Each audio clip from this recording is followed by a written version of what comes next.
When I went to do the next chapter here, I noticed there was a couple things that I had forgotten regarding the limiters. One of which, the Tom Petty that we were using, I didn't have any good examples of transients, and so here I've done a screenshot of what I would call a transient, and so the point is here that you could probably, raise the volume here by a dB and a half or 2 dB, and the limiter would soft clip this one transient without affecting any of the other music here.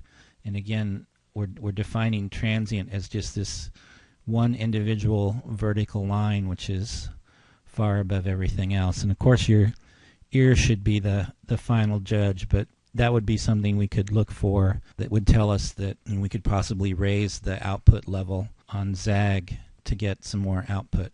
So a couple things on the limiters here besides that is, I spent a long time going through all the free VSTs that were compressor limiters to come up with this one. But there's still some issues. One of them here is this look-ahead limiter setting.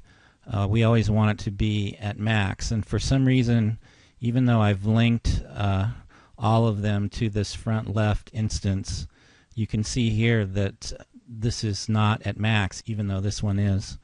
So it's a good idea. Let me actually get into the live plug here. So again, here you see that all these other ones are in the wrong position. So it's a good idea before you actually start recording to wiggle these things around by wiggling the front left one and getting it all the way over. The other thing I noticed when I was making some of these videos was, there's no LFE here, even though I have activate LFE checked there. And as a way of troubleshooting, I went into the limiters here and right-click monitor, and sure enough, I've got a LFE channel right here. So it's going through, so why isn't it on this limiter? And here you see that this is in bypass mode, and that should only happen when this is unchecked. But if I uncheck it and check it again, then it magically starts working. So again, something not quite right with these VSTs. So before you start your final recording, you just want to make sure that all those things are working correctly. So again, that you're getting signal in all of them, and that all of these look-ahead limiter settings are in the right position. Okay, so once your recording is finished, the player will go back to 0, and you can turn processing off, and we're pretty much done with plug. You come out to the file system here, and you can see now that we've got 6 mono files, 0 through 5, and these represent the individual surround channels: left front, right front, center, LFE, left surround, right surround. So the next step is to go ahead and encode them, and we've got a couple different encoder software pieces here. Let's look at Surcode. This is the CD Pro version. The DVD one looks pretty much exactly the same, but does DVDs as well as CDs. So whatever you've got in here, you want to clear out. So you pick your destination folder. For illustration here, what I normally do is select the original stereo, and then I just go in here and add space dash space DTS. It's just a convention I use.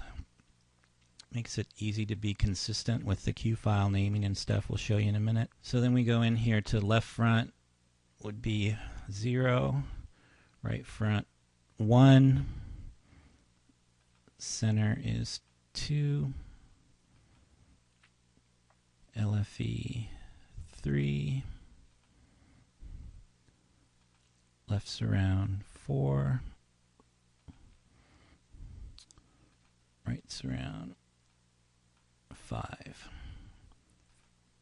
Okay, and then it's a good idea to check and see that you've got them all in the right order and that they all are the same base file name. I've encoded and even burned some CDs only to find out that I had made an error here, had the LFE in there twice or something like that. So good idea to double check that, and then you just hit encode and away it goes. Okay, so that's finished up.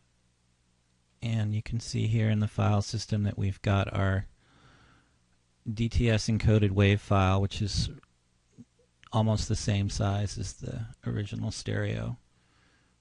So the only thing we need now is we need a matching Q file for the DTS. And so what I do is just copy the stereo Q file, click off, click paste, and then go in here and open it with Notepad to edit it. And here's where that naming convention comes in handy.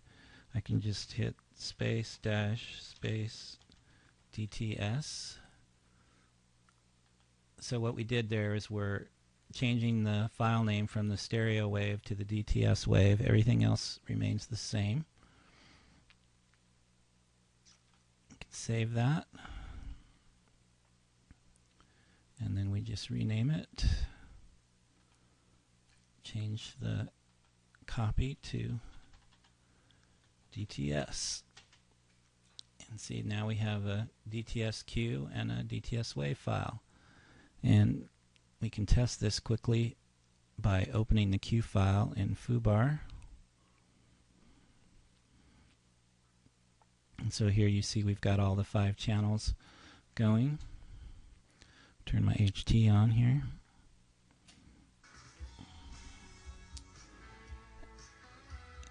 And you could go and check all the Q points.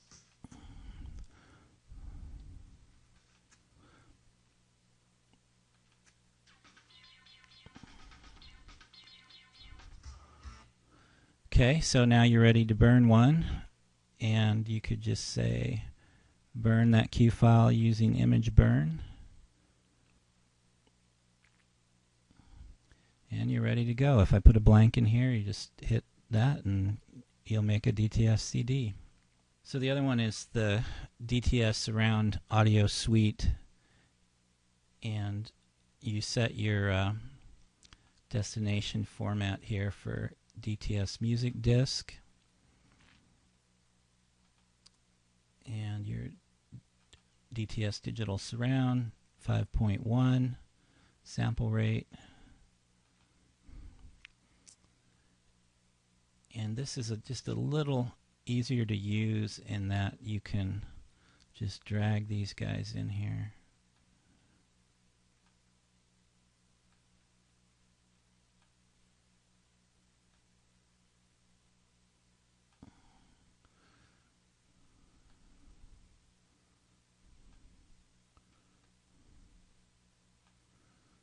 Okay, and then we can set our save to.